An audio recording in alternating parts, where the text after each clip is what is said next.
Ladies and gentlemen, welcome to the Above the Bar podcast, where each week we belly up to the bar with a new guest, find out what they do, who they are, and what makes them great. So sit back, relax, and enjoy.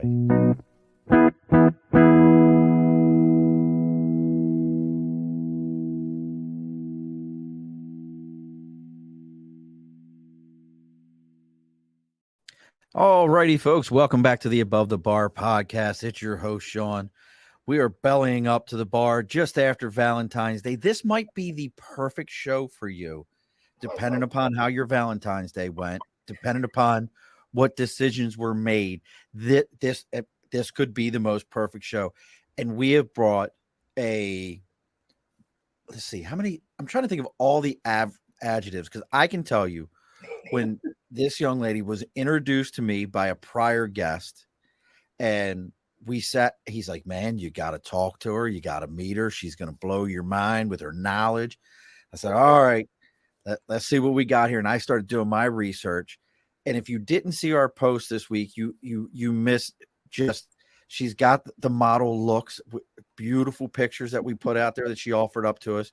We have bellowing up to the bar with us, the founder of the People of Color Psychedelic Collective, the longest name of any group we've had on so far. I love that fact. But we have joining us, and this is one of the other great things that she did for me, because she knows I don't know how to pronounce names. I'm horrible at it. We have Ifetayo.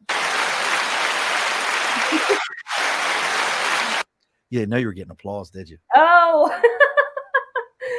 Oh, man. You didn't know all that was going to happen, did you? I was like, is something wrong with my mic? No, we just offered up applause.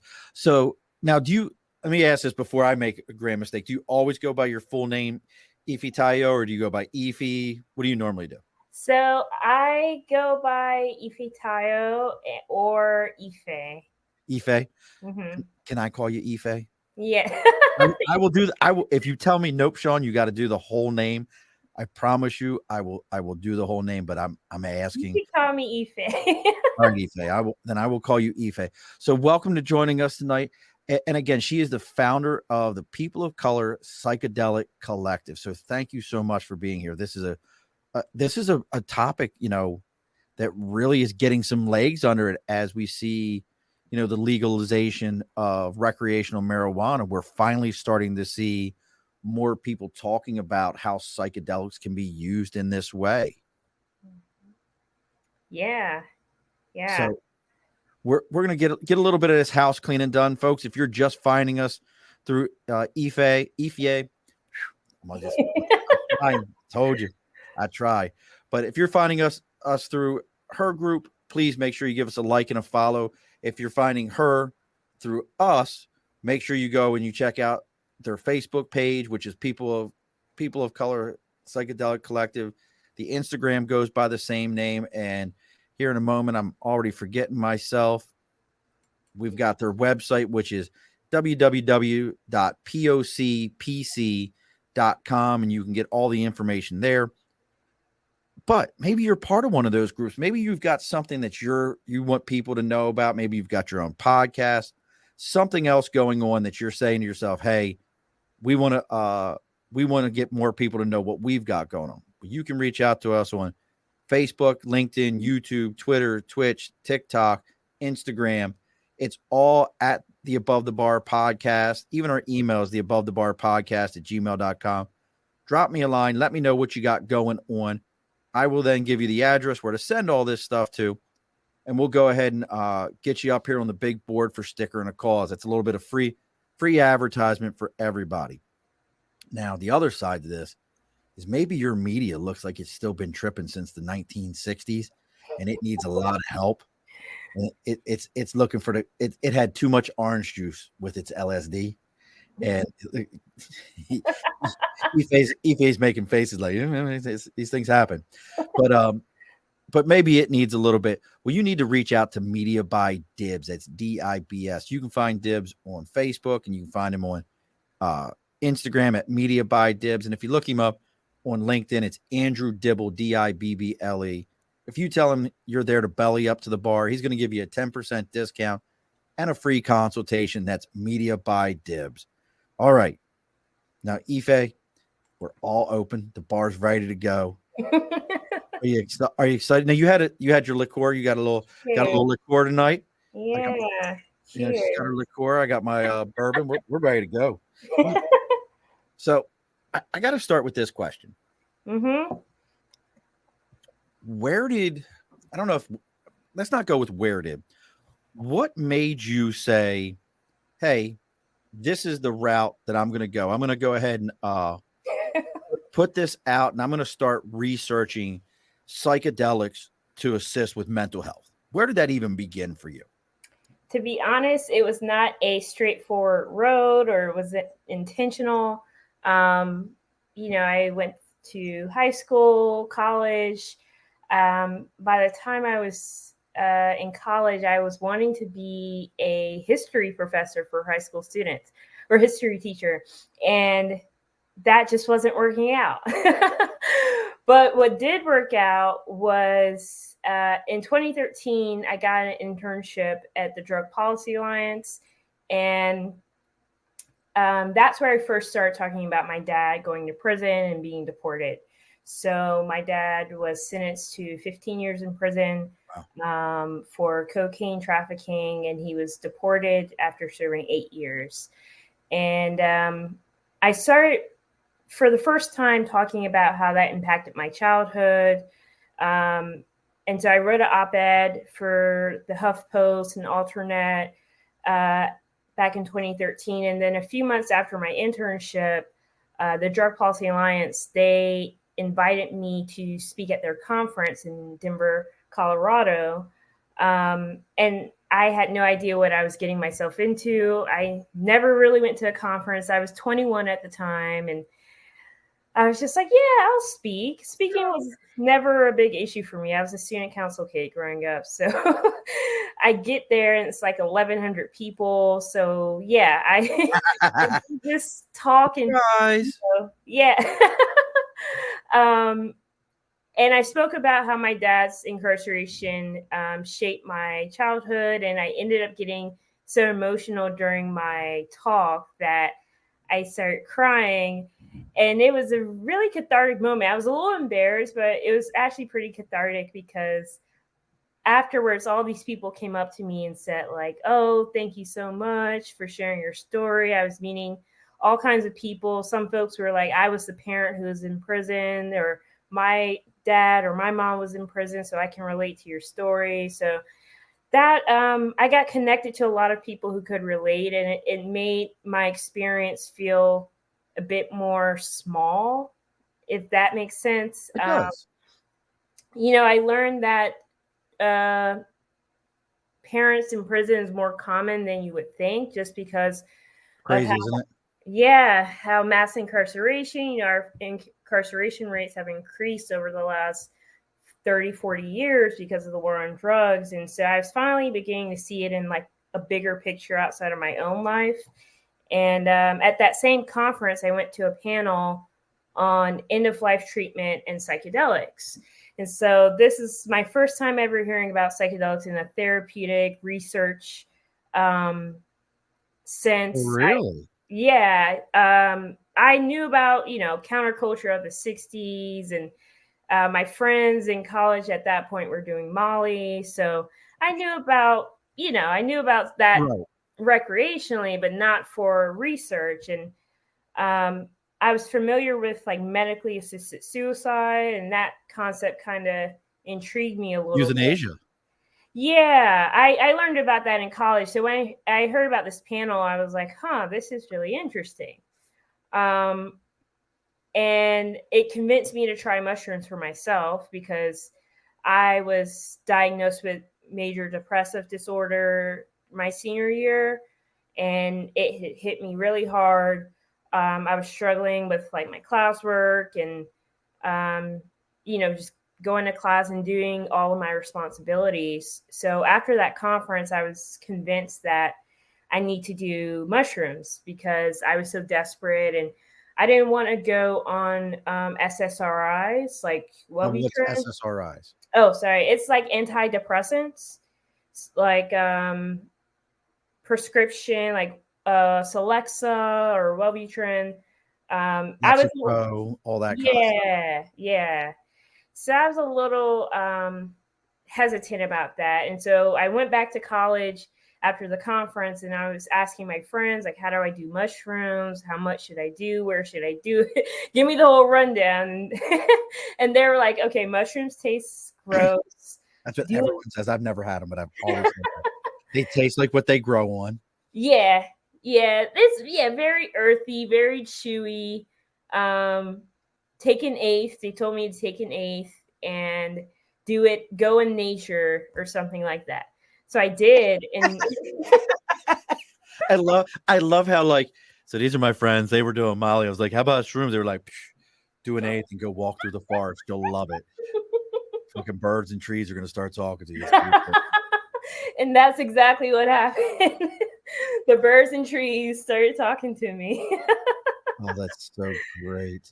Yeah. It was a really it really changed my trajectory in life, obviously, because I never would have considered working in psychedelics really. So after I graduated, about a year later, I started working at MAPS, which is the Multidisciplinary Association for Psychedelic Studies. Longer than my organization's name. I don't know. You gotta have to map that one out. No pun intended. Oh man. So now you're working for MAPS. Do you still work for them today? No, so I only worked for MAPS for about 8 months. It wasn't a good fit for me, though I had a lot of cool, interesting experiences. There was there was some struggle there. I was the only Black person there. I was the only person of color. So at that time, when they were talking about like MDMA assisted psychotherapy for people with PTSD, I was like, okay, this sounds cool. But when they were looking at the research participant numbers, there weren't a lot of Black people. I'm There's no talking diversity in the market. yeah, there were like, I recall one presentation saying like 90% white. So that was Are we like, that sad? Are my people that sad? Like we're in that spot. Like we're that bad off. Good Lord. yeah, thankfully they've improved a lot since 2015, but yeah, they've come a long. It's been a long time. So I ended up leaving and moving back east to New York and working at the Drug Policy Alliance full time. I ended up working there for 5 years, and POC Psychedelic Collective was like a side project of mine. I wrote a piece for this psychedelic magazine called Symposia. The piece is called "Why the Psychedelic Community is So White," and and I love this because I agree with you because I think that most of us consider, let's call it what it is, that psychedelics are a white male drug. Would you agree with that? That's people kind of categorize it. Yeah, people categorize it as like a white man drug or stuff that white people do. Right. And I was finding that in a lot of events and panels I was attending, there were people who were trying to talk about race but were afraid to talk about it directly, and it was really awkward. So I'm like, boom, let's just lay it all out here. And then I started connecting with other folks who had the same concerns as me in the space. And we started having informal Zoom calls. And that's basically how the collective was born, was having Zoom calls monthly and then doing projects together and then incorporating fundraising, that whole thing. And yeah, so we've been doing that since 2017. Oh, wow. Yeah. Now what is your goal with, and folks, if you want to get more, we're going to get as much as we can out today, but if you're interested in more, you can always go to www.pocpc.com, and I promise you FA will get you everything you need. But what is your goal with the POC? Yeah, I have a few goals. I think that we need to create more infrastructure in the psychedelic field, because lately there's just been so much growth happening, especially on the for-profit side, the tech side. So what motivated me to start the organization was not seeing a lot of us represented in the research and the narratives, advocacy, policy, that kind of thing. And I wanted to basically educate people on the therapeutic value of psychedelics while also talking about psychedelics within the frame of the war on drugs. Um, and also create community, create spaces. So we would do events, conferences, retreats. We've done all those in the past. But overall, I want to kind of bring in new narratives, do some culture change work around psychedelics while also pushing for the end of the war on drugs. Because if we legalize psychedelics, or if we decriminalize psychedelics, You get cheers from me all day long on that one. Thank you. I keep going. We'll talk about that in a minute. I'm so anti-war on drugs. You have no idea. Yeah, well, it's very wasteful, and what's happening now is like this kind of fractured ending. You know, we have cannabis legalization in a lot of states, over 20 states in the U.S. now, but federally it's still not legal. So it's like this weird loophole dance that we're doing in when it comes to drug policy reform. And we could just say, let's decriminalize all drugs, period, federally. We could legalize and regulate drugs. Like, why are we still locking people up for drugs? And now, we have a lot of narratives in the media around fentanyl and how it's killing all that you touch it and you die, even though that's not true. But folks are well aware why the drug supply is poison. They just don't care. I don't want to say people. I will say like the government is failing us. It's not a rich person's problem as they're concerned. Mm-hmm, mm-hmm. That is the absolute way I see it. And folks, listen, neither one of us are doctors. At least I don't. You're not a doctor, right? You didn't try to say some shit and I'm wrong here, but neither one of us are doctors. But let's call it what it is. Any crime that has a price tag associated with it, a financial tag, was not made for somebody of wealth. Call that what it is. Yep. And if you look at the war on drugs, almost every bit of it, you get locked up and there is a price associated with that lockup. Mm-hmm, mm-hmm. So again, this is not made for somebody who's broke or for somebody who has money. It's made for those of us that don't have money or grew up broke. Mm-hmm, mm-hmm. You're going to have to go to jail and you're going to have to work for 19 cents an hour and make t-shirts for McDonald's. Listen, the war on drugs, folks, you got sold a bill of goods. It's shit. Yeah. Yeah. And F.A. just said it perfectly. Most people, and I would love your opinion on this, most people do drugs for the same reason that most people overindulge in alcohol, because there is a mental health issue that is not being addressed. So this is how they bury it. What do you think? Yeah, I would say we're all self-medicating in one way or the other, soothing, coping. When we start to see people, I guess, being more dysfunctional and using drugs or alcohol to cope, that's when, we're starting to think about dependence, addiction. But a lot of us use drugs and are pretty functional people. And, it's pretty rare to actually meet someone who doesn't do drugs, honestly. And it's funny because each drug has stereotypes about what that typical drug user looks like. But you'd be surprised at what kind of people use what drugs. I've had several colleagues talk to me about their meth use, and I'm like, I remember the first time it happened, I was like, are you messing with me? but they were actually serious. And, I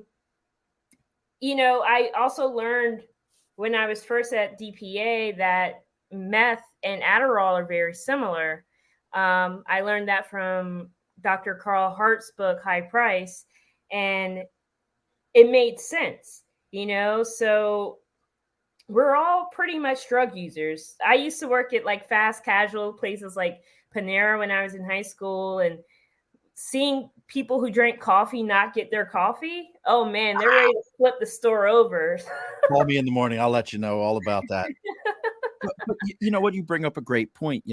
We stereotype these things. We place an image of what that person looks like. I promise you, everybody who listens to this, when you said meth user, they saw a trailer park. They saw, somebody who had 4 teeth, 2 of which are in their pocket. That was the image that came to mind to them. I mean, to the point that, we had to pick up some real Sudafed recently, like legit Sudafed, and you have to show your driver's license now. Oh, really? Yeah, because it's behind the pharmacy counter. Oh man. Here's my driver's license. Can I please have a box of Sudafed so I can deal with my allergies? So as you've moved through this journey and you're starting to meet folks, what has been some of the reactions? I think I'm a pretty open-minded person. We're having this conversation. But what has been some of the reactions on both sides from people that you thought were going to be closed off to it, and you were like, and they're like, no, I'm super open to this. Let's talk about it. What were some of the reactions that you got on both ends of the coin? I would say, to be honest, I overwhelmingly get positive reactions. I don't get a ton of, I can count on one hand the number of people who have like really questioned or been skeptical of psychedelics or drug policy reform work. I think most people are accepting of it, curious about it, would try 1 or 2 things here or there. There are some people I know who like, I'll try anything. Like, oh, are other people doing it? Okay, I'll do it too. Some mushroom crack. Let's smoke mushroom crack. I don't care. That's like, you're giving me ideas. I'm coming up with. I'm all over the place. So it sounds like most people have been very open to the mindset of it. How about people within the medical community when as a group, either through the People of Color Psychedelic Collective, or when you were with the Drug Alliance, approaching people in the medical community to say, hey, we need you to properly dose this. Like, I have a service member friend who went through a bad time, and I'm going to ask you about this one here in a minute. And he did what he called a session. Is that the right terminology when you do like a series almost? He did one, and he was good. He's never had to go back. It got him through what he needed to get through. But what has it been like approaching the medical community and saying, hey, we need you to oversee this. This is the right way to do this if we're treating depression or something like that? Yeah, well, I think you bring up a good point or conflict that's present in the psychedelic field. And that conflict is the medical versus community or recreational model. So basically, there's lots of research happening. There's ketamine clinics popping up. There are, there's tons of ketamine. Ketamine has taken off. There's so many ketamine clinics nowadays. And then, folks are, my former employer, MAPS, their goal is to legalize MDMA-assisted psychotherapy. So it will only be legalized under the context of the therapy, not outside of it. So if you get caught using MDMA at a party, that can still be a criminal offense. So a lot of folks in the community feel that we shouldn't just give the power to the doctors or the medical community, because that still allows for criminalization. Gotcha. And then there's also the history of the medical community and drugs. A lot of doctors medical professionals are known for discriminating against drug users, for reporting parents if they, fail a drug test or under the suspicion of using drugs. So there's that distrust there as well. But overall, I've been seeing an increase in medical professionals interested in the research, interested in using this for their patients.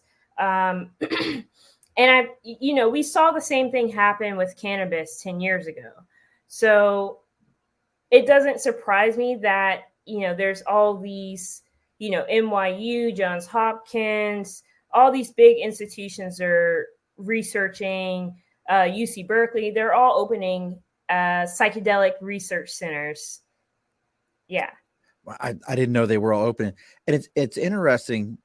Now, do you make a distinction in the psychedelics? And what I mean by that, or even within these organizations, you mentioned MDMA, which to me, like if somebody said, hey, doing MDMA or doing, I can't even get out my mouth, or doing like, what's it, like LSD or PCP or angel dust, something along those lines, has a different view to me than I would say shrooms. Do you know what I mean? Do you see a distinction, or do you make a distinction within that?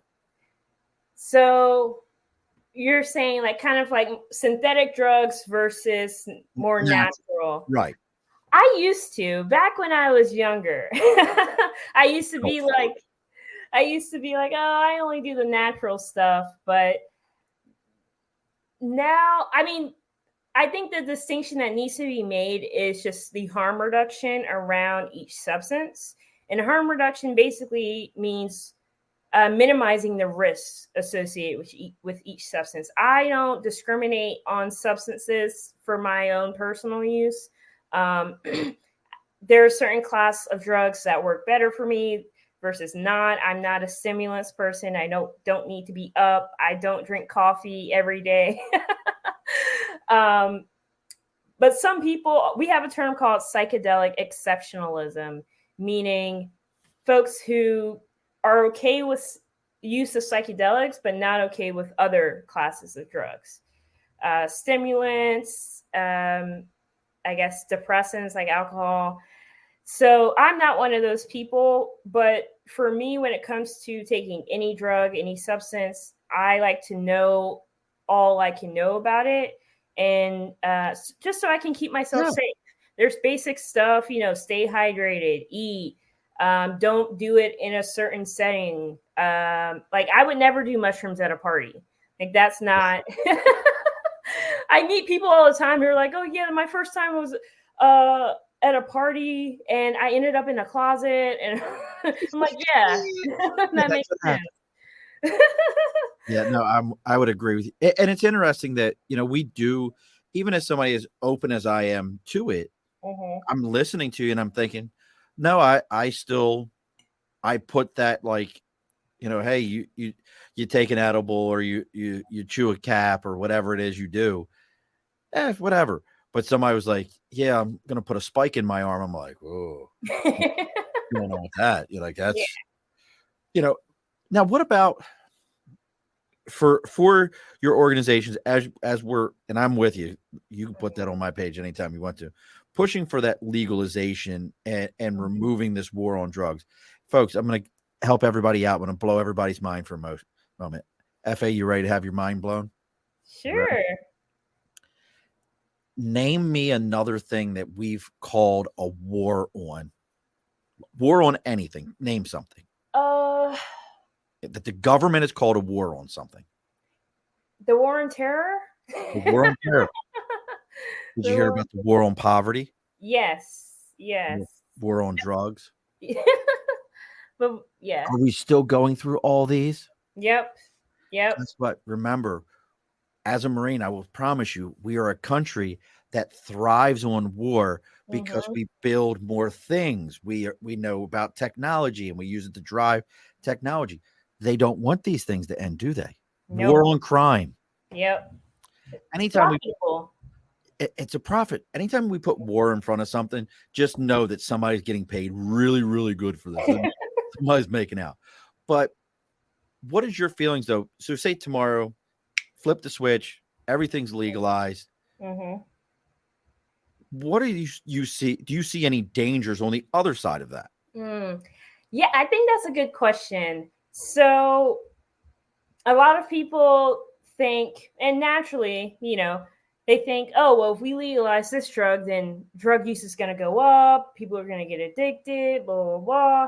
And I don't think that's necessarily true. I think, and I'm sure there's some research to back me up on this. I can't remember right now, but when drugs are decriminalized, when drugs are legalized, use rates actually go down. A lot of people who are opposed to cannabis legalization use the talking point like, oh, well, youth rates are going to go up. And in places like Colorado, youth rates didn't go up. So I think it's normal to maybe assume that might happen, but I think it would naturally decrease because one, we would have a better drug supply, right? We wouldn't have Cleaner. Yeah, we wouldn't have all the adulterants in certain substances, and then it would be relatively easy for people to get drugs. So that's half the battle right there, because I think people kind of get a rush out of getting something, but when it's easy to get, people are like, Right. So I can see why someone would think that. I think it's our responsibility to educate people again on what these drugs do, what they don't do, what are the risks associated with them.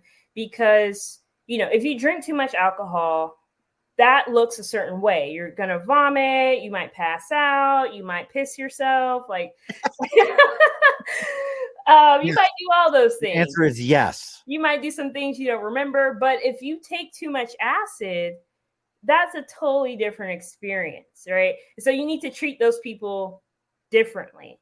So when we increase access to a substance, we have to do the PSA work, the education work, to teach people, okay, these are the dangers, these are not, here's how you do it. And that also requires cultural shifts, because for a long time we all got the dare education, don't talk about drugs. And so now we're kind of opening things up and changing our culture by talking about our drug use openly. And I think that's part of the education too, is just talking to people, so that information shared. Now, there's a couple of states already that have legalized psychedelics. I know Oregon is one. Well, Oregon has a funny program. No, I don't want to say funny. Let me not say that. But yes. There's been some. Oregon has a psilocybin program, right. Psychedelic mushrooms, but it's a little. It's not recreational. It's through a guide, and then a lot of jurisdictions have decriminalize or deprioritize psychedelics. So I say that not to nitpick, but because a lot of people conflate decrim with legalization. Yes. And then a lot of the initiatives that psychedelics, that went down in California, Colorado, say they're decriminalized, but they're not actually true decrim. It's deprioritized, meaning that if the cops still want to charge you with a crime, they can. Deprioritization just means, okay, we'll overlook it for now. And anyone who knows cops know that cops, they do what they want. So, yeah. Yeah. What is the thing I can get you on? Yeah. Yes. That's definitely how that works. But that kind of feeds into my next question, and it's just staying with the psilocybin for a second, because that's what I know where people have been treated for different things. I didn't know so much about the MDMA as far as the treatment. You see, I got it right this time. As far as the treatment, my buddy Josh, He says, I've never heard of anyone getting hooked on shrooms. LOL. They are powerful medicine. Absolutely. I agree with you. I've never personally done it just because I haven't. I'm just not that person. And I don't hold it against anyone. But when someone is being treated, and help me to understand, because I've talked to people who have that micro dosing, they're not tripping and seeing like, the wall coming in and out. It's done at such a micro level. Yeah. Am I understanding that right? Yeah. Yeah. I would say the effects are way more subtle than doing a full dose. Yeah. I would say, your tolerance depends on how much you should take. So for some people, they can feel something on 1 or 2 grams. Some people I know, they have to take 5 to 7 grams to feel, or yeah. So it's interesting. And what John is saying in the comments, a lot of people think, but I actually know some folks who do get hooked on shrooms and acid, but not, it's not, I'm not saying that out of judgment.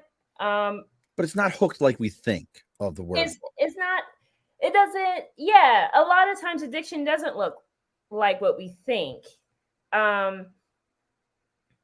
It's just, we stereotype it to Hollywood. Hollywood has told us that addiction looks like Chris Rock in what was that movie from? God, I can't think of the name of the movie where he played the junkie with Wesley Snipes, and God, it's an old movie too. I can't think of it, but it was like one of his early movies, and he plays the junkie, and he's like smoking crack as the building's burning down around him. New Jack City. New Jack City. Thank you. Yeah. But that's our mindset is either that or colors. That's where we develop these mindsets of this is what somebody hooked looks like. So if you see that person, they're just hooked. They don't see it any other way. Yeah. And the thing about addiction is that people they're not addicted to these drugs because it just tastes so good, it feels so good. This is their way of medicating. This is their way of coping with whatever pain, trauma, dysfunction that they have going on. It just, it looks differently for everyone. And some people can mask it, some people can't. But most people who use drugs don't actually get addicted. That's also something that a lot of folks don't realize, is that most people can use drugs and not get addicted. But when you look at it from more of a trauma perspective, okay, you take person A who, well-adjusted, has a loving community support system, has a job, has stable housing, versus person B who has a shaky job, a low-paying job, okay housing, not a lot of people in their lives. If you both give them heroin, who's going to get addicted? Person A or right? Right. So people are coping the best way they can, and given, how expensive healthcare can be in this country, mental health care, it's hard for folks to find a therapist or support groups. People stigmatize those things also. Yeah, that's true too. Pizza my addiction. Nate's on here, folks. Nate says pizza his addiction. Not anymore, bro. You're down to 275, my man. You told me that the other day. So let me give this to Nate real quick. He's down. My man's getting down there. He still can't pick anybody in fantasy football. He can't beat me, but we'll get there. But you know what? I want to stay where we're talking about. So using the psychedelics, if we legalize this, and you kind of brought it up that there's studies that already show that in places where these things have become legalized and they've become decriminalized, and I've got a little bit of inside information why marijuana still is not, why marijuana still is not legalized on a federal level, right? Why? Because they can't test it you can't test it like you can alcohol right away. So interesting. FRA and the TSA and all the transportation people say that, well, give us something that we can test somebody when we pull them over, or a train conductor or something like that. give us something we can test them right away. And it's always, yep. Once they can do that, they say they'll legalize it. That is that is what they will tell you at that higher levels is we haven't for that reason. And it's an interesting one, hey, Yeah. if I would really like them to be able to test if my pilot is high as a kite before he gets on there, we can give him a breathalyzer, but we know they weren't doing that either. But That's so interesting. but That's as so interesting. but as far as what do you think you would like to see happen, or what is the POC PC hoping to see happen if tomorrow they did decriminalize it? Because we're talking billions of dollars across the. So I mean, in my mind, decriminalizing is great, but billions of dollars that no longer needs to be spent on law enforcement, communities that it's a horrible thing to say it this way, but communities that live off of that drug money. I grew up in East Baltimore. Trust me, communities that live off of that drug money. How would you expect them to now? Because we ain't getting it back in taxes. They ain't giving it back. They've already got it. So how is the POCPC? And if you want to know more, folks, again, www.pocpc.com. See what we've got going on here and what FA's got going. But how do you want to see as an organization that money distributed? That's a great question. I think that we should reinvest into the communities that we took from. All the communities who lost people to mass incarceration, like mine with my father, should have reinvestment money put back into it. And, that can be everything from infrastructure, schools, business classes on how to get in the industry, helping people get jobs in the industry as well. But I think a lot of people like to skip that step and just say like, oh, let's just legalize it. Forget about all the people we locked up for weed. Forget about all the people we locked up for 20, 30, 40 years for drugs. And let's just move on with it and make this money. But we have to repair the harm that has happened. So many people's lives have been affected by the war on drugs. And it's not only prisons and, jails. It's people losing scholarships, people losing benefits, military guys, a lot of y'all get tested. So gets tested. Yeah, absolutely. So I would say that's what we need to do with the money. And then we also need to invest in like training people, training more therapists, training more practitioners on how to work with psychedelic substances. And let's see what else. Well, I'm always curious about this because so many people just say, well, we legalize it. Well, if you're from a community that, let's call it what it is, that drugs pay the bills in that community because there's no other way to get the bills paid. And all of a sudden the junkie doesn't have to get to you. They can go to the corner store and pick it up, or go to a dispensary and pick it up. You've now done even more damage to that community without putting money back into it. Where do they go from there? That's a good question. I think that has come up with cannabis legalization, with the dispensaries. People saying dispensaries look like the Apple store. Some of them do. A lot of people will actually stay loyal to their street dealers, street pharmacists. Yeah, street pharmacists, instead of going to the dispensary or the corner store, because sometimes the prices stay better. They're loyal, that kind of thing. So brand loyalty. Yeah. So I think that it, like you bring up a good point. It could hurt some of the folks who've been on the underground for a long time, but I think that is a reason to bring those people in first and foremost. If you've been selling drugs for 10, 20 years, you need to be at the table talking about equity and policy and implementation. I think it's important because those people have the life experience and they know what the streets are saying. We The did it with politicians. bootleggers. We did it with bootleggers after Mm-hmm. the end of Prohibition. And Nate brings up a point. Hurt Ricky Williams. Absolutely hurt Ricky Williams. Phenomenal NFL star who, because of using marijuana to cope, he was hurt from this. Mm-hmm. Mm-hmm.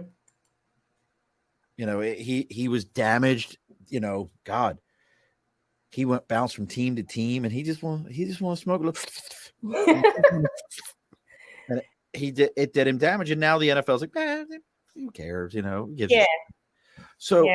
we're gonna get right. We got to close the lights up on the bar here soon, and this is such an interesting topic. When we think about this, moving forward, what are some of the things that people can do if they feel strongly about, psychedelics and the use of psychedelics for mental health and, the treatment of mental health issues? What are some of the things they can do in their communities to help push this narrative? Well, I think the first step is to get educated. There's groups like mine you can follow. There are, groups that do nightlife work, policy work, community work. So you can, I would say, search, your city. Say, for example, if you live in Baltimore Psychedelic Society. There's groups out there who are, having integration circles, having events, having talks. Get to know people who have been doing this for a while and learn from them. And then, of course, there's different actions you can take in terms of organizing. If you are involved in like your city's politics, you can start to push for new laws to be made to decriminalize drugs in the drug war. There's so much you can do. I would just say tap in where you are in your community and see what's already going down. And I'm going to fix myself because I keep jacking this up. Ife, and Ife knows that. And I warned her. I said it's nothing personal. I'm so bad with names, and it's a personal. I barely read most days. So, but Ife brings up a great point. Go out and be. We all want to say, "Oh, these are horrible things," but let me go watch it. Let me binge the new season of whatever on Netflix. Don't tell me you don't have time. If you can tell me that you ran through the last season of Stranger Things in one night, please don't tell me you don't have time. Please don't give me that. You can also watch How to Change Your Mind with Michael Pollan on Netflix. That's a docu-series about psychedelics. Michael Pollan, he's a writer, author, and he wrote a book a few years ago called How to Change Your Mind, and it's about his experience with psychedelics, and they made a Netflix series out of it, interviewing a lot of experts. So each episode is on a different substance. Oh, really? But yeah, I suggest that to folks because it's a good starting point to learning about psychedelics and what's going on. So yeah, Netflix. If you're going to watch something on Netflix, boom, there you go. It's called Changing Your Mind. How to Change Your Mind. How to Change Your Mind. Here's one that I learned recently. I want to get your thoughts on this because we got a couple minutes left. Okay. Have you ever heard the theory that it was psilocybin that got the human mind to where it is today? That basically, go back to hunter-gatherer times, go back to the human as a hunter-gatherer. You're going to be able to you're going to know hey, I'm picking this, I'm picking that, I'm eating. Eventually, you're going to know that, hey, these blue ones with red speckled dots, make the trees talk to me, and whatever the case is. But there's an entire theory that says psilocybin helped the human mind create different channels of thought and increased thought and introspective thought. And that's how we got to where we are today. Is that the stoned ape theory? It could be. All I know is it's this idea that psilocybin is what pushed that narrative and really helped these channels in our mind to start growing and Yes. kind of go like, because I'm telling you, I mean, like I said, I've never done shrooms, but I've definitely, been like, dude, do you see that, man? Like, we've all had those moments. But what's your thought? What are your thoughts on that? That, I mean, when you think about it, it makes sense. Like, I always think about that too. Like, who was the first person or being to eat a psilocybin mushroom, and and what happened? How did they react? And right, it's kind of awesome because you're like, when you start to get into mushrooms or psychedelics, you realize that like TV and movies aren't as interesting as you thought they were, and you kind of just have this stuff. And you might be on to something, Mary. And I told you this was coming. Okay. So Nate needs to know, what is your go-to comfort food, and Okay. when you on a journey, we're gonna call it a journey. I like that better than a trip, because trip don't last that long. You just fall in. But what is do you have a go-to comfort food during those times? Oh man, I honestly don't get hungry when I'm on a journey. I feel like weed is a different thing. That's a whole animal. Wait, what'd you say? That's a whole nother animal. Yeah, weed, I get the munchies, but with shrooms, acid, my appetite's always kind of suppressed. But I would say I'll answer that for weed instead. Oh man, I love ice cream, Ben and Jerry's. I love sweets. I have a sweet tooth, so cookies. What's your go-to Ben and Jerry's? Everything but the I know the one. I'm a big peanut butter chocolate guy. Yeah, I love peanut butter chocolate. You got to go up to Waterbury then. Up in Vermont. Up in Vermont is where the factory is. Oh, right. And what's really neat is when you get up there, they have a graveyard inside next to the factory, but all the gravestones are the flavors that they don't make anymore. I was like, oh my God. It's all the factory workers that are no longer around. They bury them. The secrets of the ice cream go with them. No, but it's all the flavors they don't make anymore, and they bury them. And Nate needs you to know that next time you're on a journey, you should get Paraflix and watch Paranormal in the Funhouse. So these are like, Nate does paranormal ghost hunting now. Oh, cool. So I think that would be probably the worst thing in the world to do on a trip, because that shit might come out the TV on you. Oh my God. You're on a different journey. That would be terrible. I might fight the ghost or something. So now Ife, any upcoming speaking engagements, anything that you've got coming up that other people can go and see you live discuss these things? Any events like that coming up? Let's see. I'm going to be doing an event in about 2 weeks with the Deep Play Institute called the Existential Playground. No. What is that Very about? Philosophical. Very. It's basically adult play, but not in a sexual way. I was about to say, wait. Not one of those parties. That's a hard left right there. No. So I'm going to be talking about consciousness and altered states. And then we haven't set the date on our next talk, but we're going to be doing a discussion on grassroots movement, creating nonprofits in the psychedelic field. And we can find all that on pocpc.com. Yes. And John says he 100% learned some new information tonight. Thank you both for this great discussion. As a veteran and someone who has experienced psychedelic benefits, thanks for spreading awareness. Very informative, pretty fun. I try, John, I am a fun guy. And you are a fun guy. Ife's way more interesting than I am. I just ask a lot of questions. I just ask a lot of questions. Where are we going with this? Who knows, Nate? Nate, you've been with me since the Jump Street, brother. You know I ain't going nowhere at all.